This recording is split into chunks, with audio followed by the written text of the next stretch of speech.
a pleasure to speak with you today. And how does it feel to have the finale of The Undoing out in the world? You know what is so weird? Because I'm in Copenhagen, they haven't actually seen it here. So it's kind of slightly surreal for me because it's up there in the US and a lot of other places, but my parents have been obsessed with it and they still haven't seen it. So so I'm kind of weirdly relieved, but also very excited for them to see it. Excellent. I mean, you didn't feel like you could slip them a copy? No. Well, I think there's some big big things that happen. To be clear, of course, like anything we talk about that's spoilery will be marked as spoilery, so we can really get into it. Oh, great. Yeah. I guess from the beginning, did you always know who the murderer would end up being? Yes, absolutely.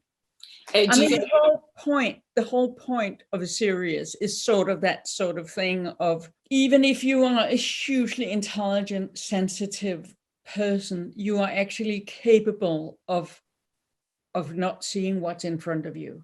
And it's almost like, and that was the whole point of the series, and that was sort of the essence of what drew me, what drew David, what was exciting about the whole notion. And so there was no doubt it had to be Jonathan. Then we had a lot of fun with the dance of trying to seduce the audience to use their imagination and think other things, but like Grace, just like Grace, the audience got somehow fooled by Jonathan, by his charm, by his likability, by a whole lot of things. And none of us really wanted to think it was him. There is very much a point in the miniseries where you hope it's not him. Like he's made mistakes, but he seems like a great guy. So why can't they just work it out? Exactly.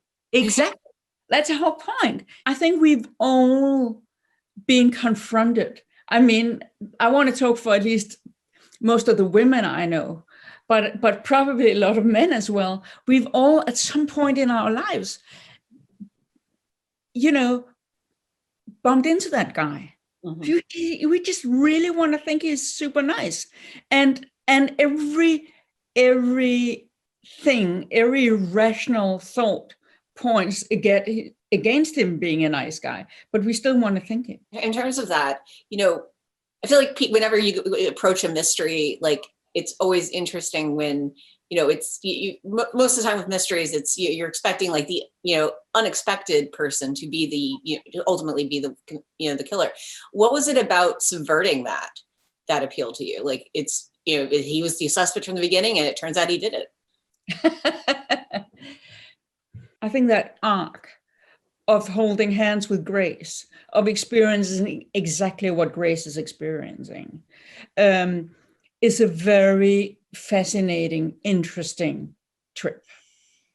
And I think that was sort of the point. And I do think it's I think it's kind of thought-provoking in a way, mm-hmm. which it has been for me throughout the entire process. Once it's very clear who done it, so to speak. Ask you a question. When was it very clear for you? When was it clear that he did it? Yeah. Honestly, of course it's very, very clear when he, actually picks up the hammer and actually hits her with it. Yeah. That's the final moment. But I think honestly, once the flashbacks started to that night, I was like, unless they're going to show like her son walking in and, pulling the hammer away, like, no, it feels like this is just the two of them. Yeah. But it did take a little time. So it's a very interesting question. Did you want it to be earlier or later?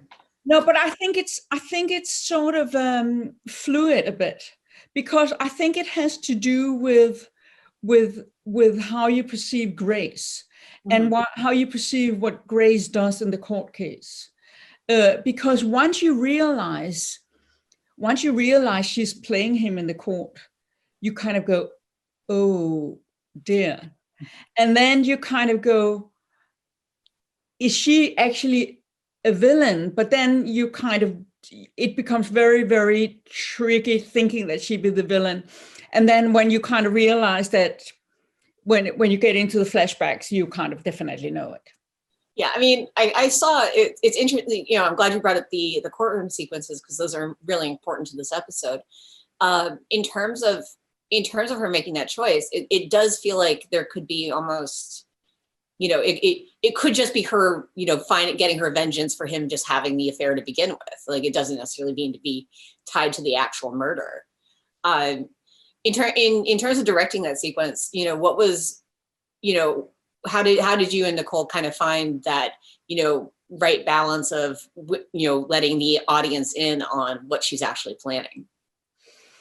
It's a very good question, because that's a super precautious balance, because if you tell it too clearly, you lose the excitement of understanding it in real time.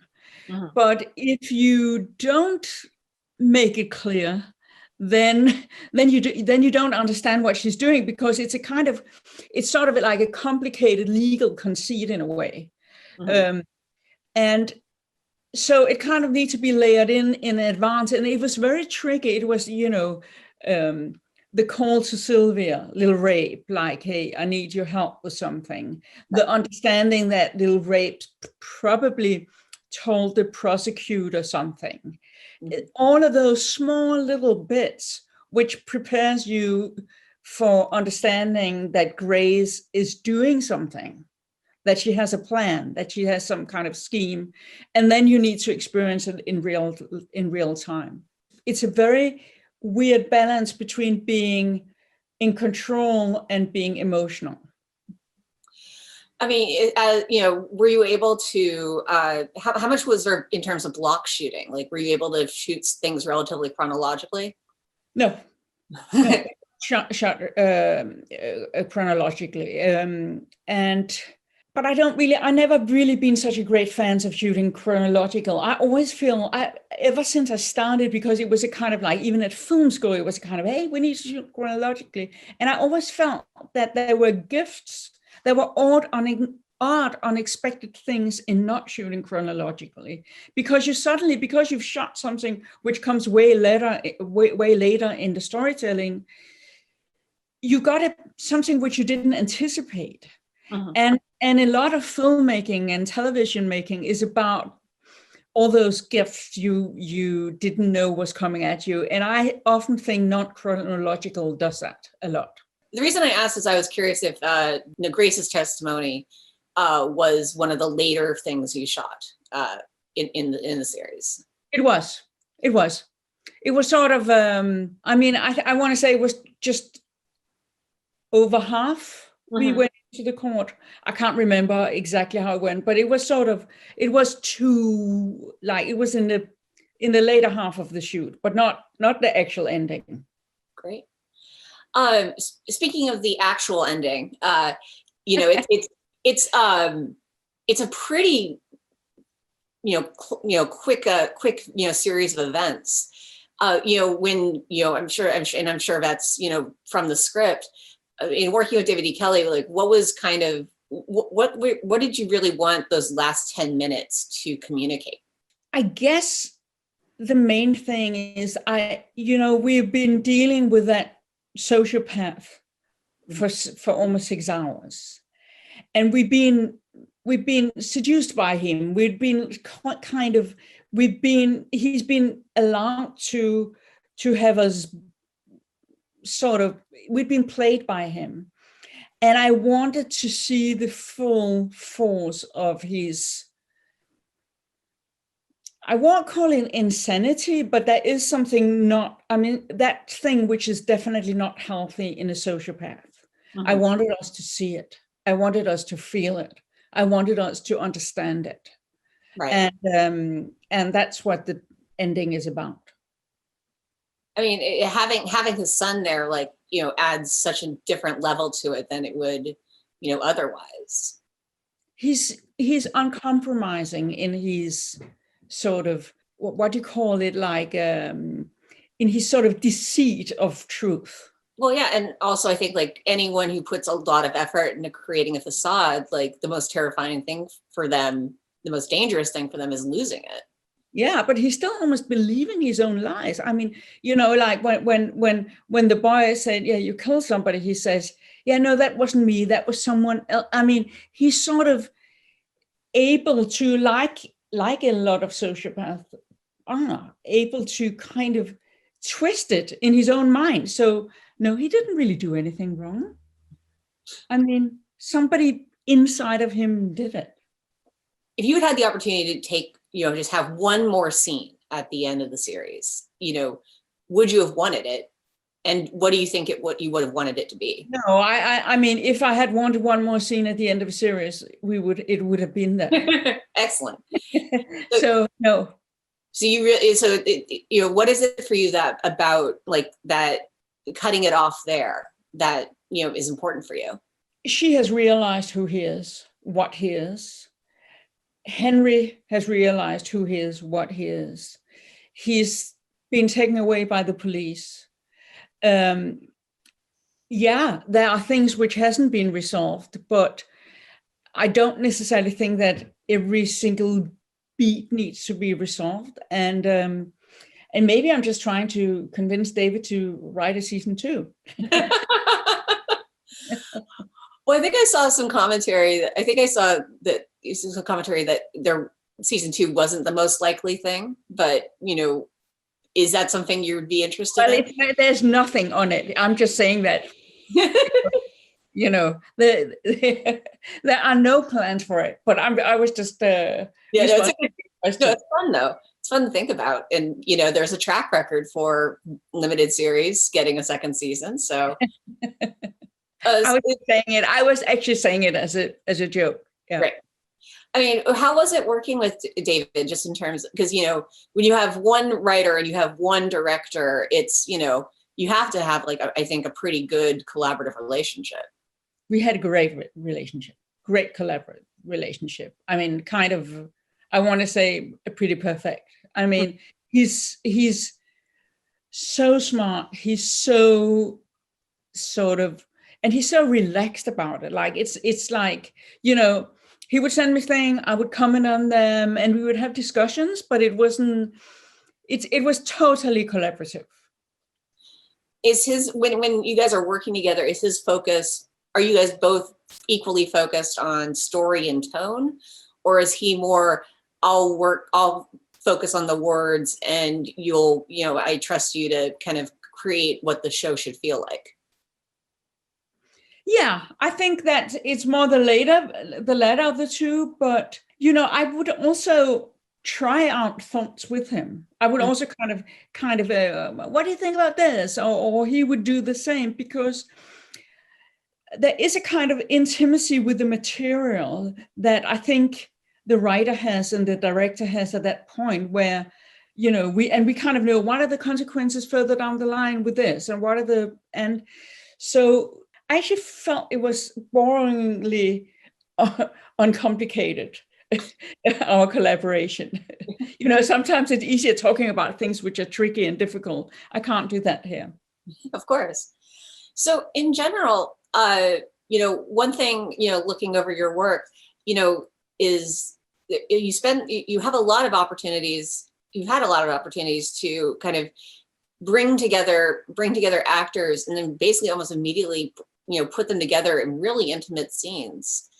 And I'm wondering, I'm always fascinated by this, because if I had to show up on set one day and be told, okay, this is your scene partner, you're going to be making out in this scene, shake hands first. Like, I'm always fascinated by what a director does to facilitate those moments. It might be me being Danish, and Danish is a very liberal society. I always felt that making those moments ultra complicated and difficult made the actual process much worse. I've always treated all those scenes pretty much like any other scene, like with a huge amount of respect, a huge amount of care taken into understanding what was going on, dealing with what was going on. But essentially, I feel those moments are just like any other moments and need to be treated with the same kind of sincerity and sort of seriousness. And so that's how I treat them. I don't really treat them any different. It's interesting. Is there, when you were looking at chemistry, is there any sort of like, is it mostly gut instinct, or you just see people work together? I think it's mostly gut instinct, but it's not exclusively gut instinct. I talk a lot, for example, with the casting agent and kind of sort of talk about, why do I have this gut instinct about this character? And why do I think that this would work together? But I think it's also a little bit something that you cultivate certain instincts or talents, like from when you're young. I think, ever since I was really young, I always thought it was really fun to marry certain people. Like, this person in my class would go really well with this other person. And I think I kind of built on that sort of fantasizing curiosity ever since. And now I have a language for it, or I have it, it's useful for what I'm doing. But I think I was always very curious about that kind of the potential chemistry between people. How does it work? That's fascinating. Something I want to make sure I ask you about is, one of your signature styles, which is the extreme close-up especially on eyes and mouths. That seems like it's something I've seen across your work. And what about it for you is really important? It kind of does something where you at the same time get into somebody's head, but also alienate yourself from it. It does a weird thing where, if you're in a close-up of face, you're looking at the face. If you're in a close-up of the eye, you are, in a way, there's a saying that the eye is the entrance to the soul, or so that's true in one way, but it also becomes almost like a piece of landscape. It becomes something which is not the face. And I just like it. I just feel that it's a kind of, it makes moments very clear for me about what they are about. I don't use it always, but I use it often. Is this another thing like where it's important to calibrate it and make sure you're not doing it too much or too little? Well, it's also doesn't work for everything. Like, I feel that for certain things, it's not like in Bird Box, I didn't do it, for example. It just needs to be the right storytelling, the right, the right sort of setup for it.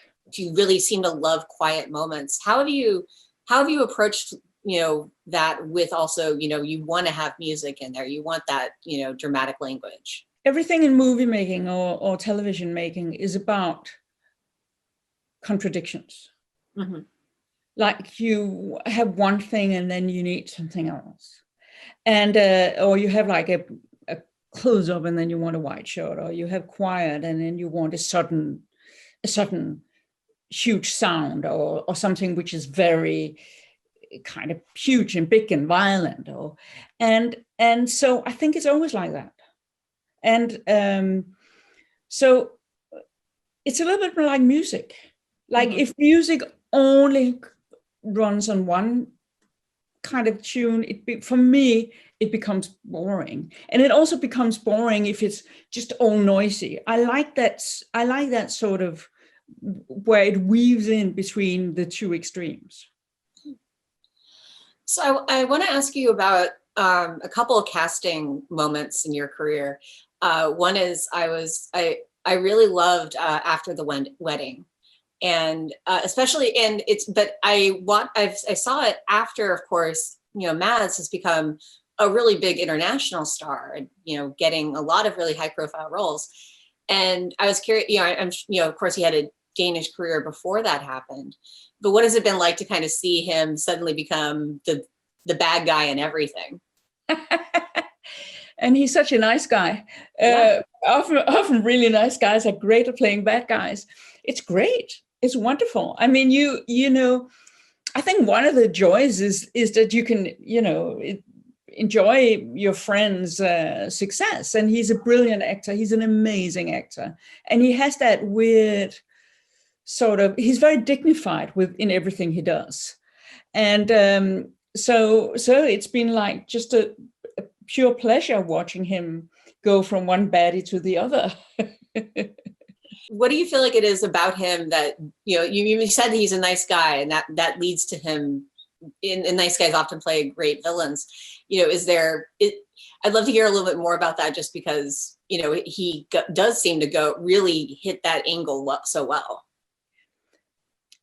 I think because he's essentially is a very decent human being. I think he has no fear of going all the way with characters that aren't, because I don't think it ever kind of hits him. I don't think it ever scares him, because it's like, I think he's very confident in who he is and what kind of human being he is.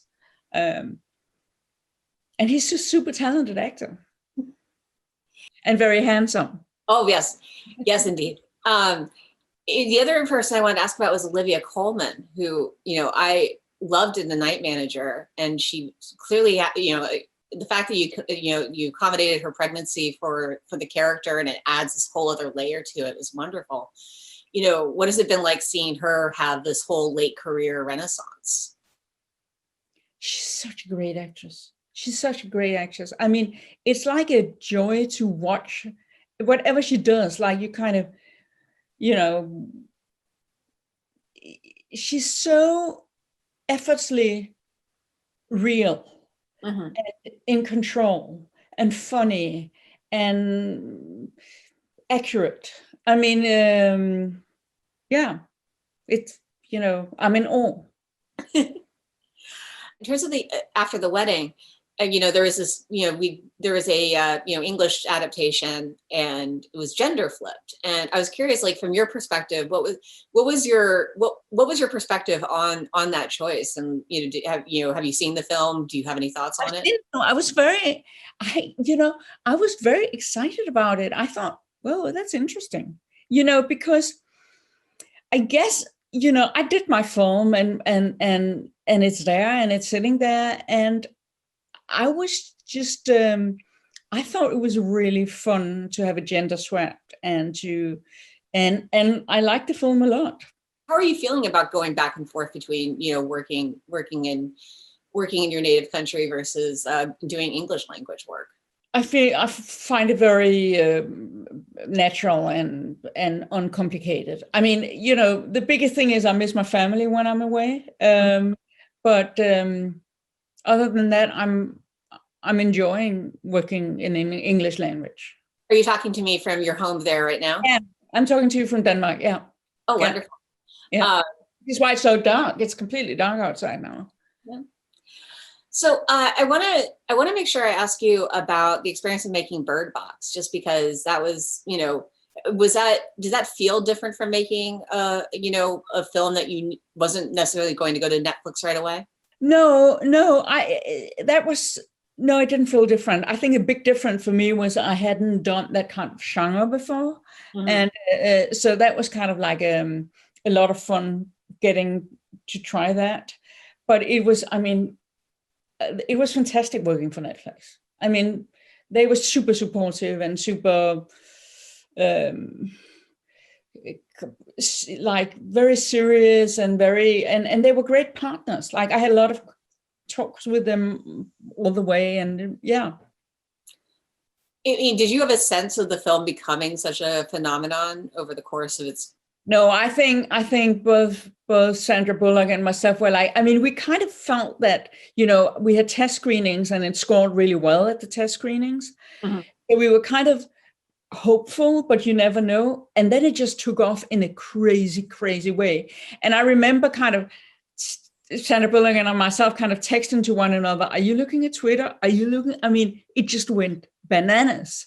And then you had all the things of people driving blindfolded, where you kind of went, okay, this is just you don't have to be stupid because you like a movie or you want to impress your friends or something. Find other ways of doing it. From that experience, from all the experiences you had, what are you looking forward to pursuing next? Like, once things are more safe. I'd like to do something else I haven't tried to do before. In terms of genre or in terms of format? In terms of either genre, period, or something I haven't done before. Well, I've got one last question, which is, in terms of that next thing, do you feel like it's something you'd want to write, or are you just kind of waiting for the idea to come? I participate in writing. I don't really want to write, and in particular in English, it's, maybe I could in Danish, but I've never really written anything on my own anyway. And I actually enjoy directing. It's a fun, well, you're very good at it, so it works out pretty well. And thank you so much for your time today. I hope you have a great rest of your day. You too. Thank you very much.